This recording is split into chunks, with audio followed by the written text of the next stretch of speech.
छत्तीसगढ़ कांग्रेस ने गिरौदपुरी से रायपुर तक न्याय यात्रा निकाली। 27 सितंबर से शुरू हुई इस यात्रा का समापन 2 अक्टूबर गांधी जयंती के दिन रायपुर में हुआ, जिसमें प्रदेश प्रभारी सचिन पायलट ने भी शिरकत की।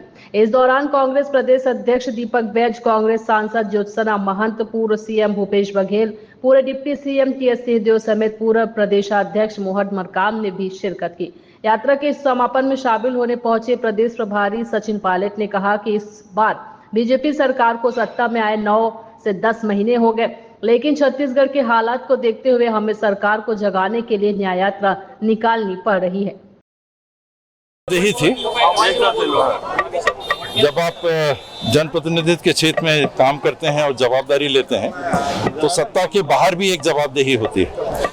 लोगों के साथ अगर अन्याय हो रहा है और सरकार अच्छे से नहीं चल रही है तो हमारी संवैधानिक व्यवस्था में 5 साल के पहले वो हटाई नहीं जा सकती। तो उसमें व्यवस्था क्या बन सकती है कि आप विपक्ष में अगर हैं तो लोगों की बात को आप उठाइए।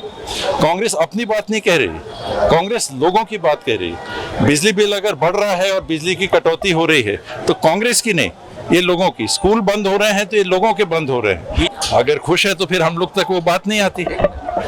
बात अगर आ रही है तो उसका कारण ही ये है कि लोग संतुष्ट नहीं हैं। मैंने आपको कई चीज गिनाई, बीच बीच में और भी बात आई, उनको आप तस्दीक कर लीजिए। यहाँ रायपुर प्रदेश की राजधानी है।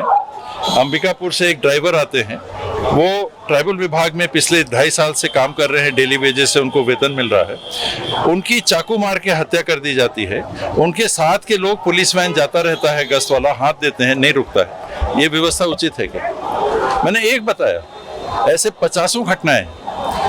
जिस व्यक्ति की फांसी लगने की बात करके मृत्यु की बात लोहारीडी में आ रही है, कवर्धा जिले में आ रही है। मैं जेल गया, वहां पर 7 लोगों से मैंने मुलाकात की। 5 उनमें से वो लोग थे कि जो व्यक्ति फांसी पे लटके हुए थे, पुलिस ने या अन्य लोगों ने उनको मध्य प्रदेश में बुलाया था। वे वहां पर गए थे, लोगों को जेल में बंद किया आगजनी के मामले में। उनको वहां बुलाया गया था, जब तक लाश को उतारा नहीं गया, डॉक्टर नहीं आए, पुलिस नहीं आए, तब तक वो वहां थे। उसके बाद उनको कहा गया कि पोस्टमार्टम होते तक आप वहीं रहिए। उन लोग दिन भर वहां पर थे। फिर लाश ले जाने की व्यवस्था उस समय तक नहीं हो पाई थी किन्हीं कारणों से।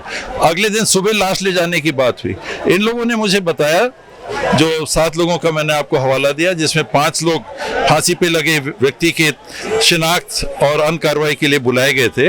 उनने कहा जिस गमछे से व्यक्ति लटका हुआ था उस गमछे में खून लगा हुआ था। ये उनने मेरे को बताया। उनने कहा कि उनके हाथ से खून निकल रहा था। उनने कहा कि मोटरसाइकिल 100 गज दूर थी, चप्पल भी वहीं पर पड़े हुए थे। ये किस प्रकार की आत्महत्या थी? वो कह रहे हैं कि हम आत्महत्या की घटना से संतुष्ट नहीं हैं। राहुल जी क्योंकि एक सच्चे मन से अच्छा करना चाहते हैं, निडर हैं। वो सत्ता के लिए नहीं लड़ रहे, वो देश और समाज और पार्टी के अंदर बेहतर व्यवस्था लगाने के लिए लागू करने के लिए लड़ रहे हैं। उनका जो संघर्ष है व्यक्तिगत नहीं है। पार्टी के अंदर की जब वो बात देखते हैं तो पार्टी में सुधार की बात करते हैं। देश के अंदर जब बात देखते हैं तो देश की सुधार की बात करते हैं। ये सारी जो बातें हैं, संविधान ही ना, उसकी जो प्रावधान है वही तो नष्ट हो रहे हैं। अगर किसी को न्याय नहीं मिल रहा है तो संविधान ही कहता है कि न्याय करिए। आज अगर ये बातें समय समय पे आती रहती हैं, जाती रहेंगी। मैं मुख्यमंत्री के रूप में भी मेरा नाम काफी विचार चर्चा में चला। 2.5 साल हो गए, 2.5 साल बाद मुख्यमंत्री बनने वाले हैं टीएस बाबा। तो ये चर्चाएं होती रहती है, राजनीति है, कई प्रकार की अटकलें लगती हैं। उड़ीसा में पूरे कांग्रेस के संगठन को भंग कर दिया गया था। उसके बाद ये बात उठी थी कि यहाँ भी कुछ होगा क्या। यहाँ मेरी जानकारी में ऐसी कोई परिवर्तन की नहीं। जनता की मुलाकात के बाद न्याय यात्रा निकली। न्याय यात्रा के दरमियान जो लोगों से बात होना था वो सीमित था।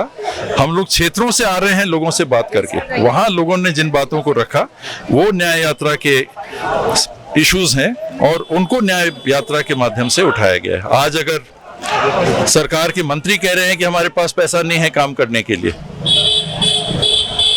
तो ये बात लोगों से आ रही है। उसका हम न्याय यात्रा के माध्यम से छत्तीसगढ़ में खुशहाली या विकास कैसे आएगा? अगर मंत्री कह रहे हैं कि हमारे पास विभाग चलाने के लिए पैसे नहीं हैं, अगर हम फील्ड में देख रहे हैं कि जितने काम पहले सैंक्शन हुए थे सबका पैसा वापस ले लिया गया है और पैसा स्वीकृत कार्यों का वापस लेने के बाद कोई नए काम स्वीकृत नहीं हो रहे हैं, तो ये सरकार चल कैसे रही?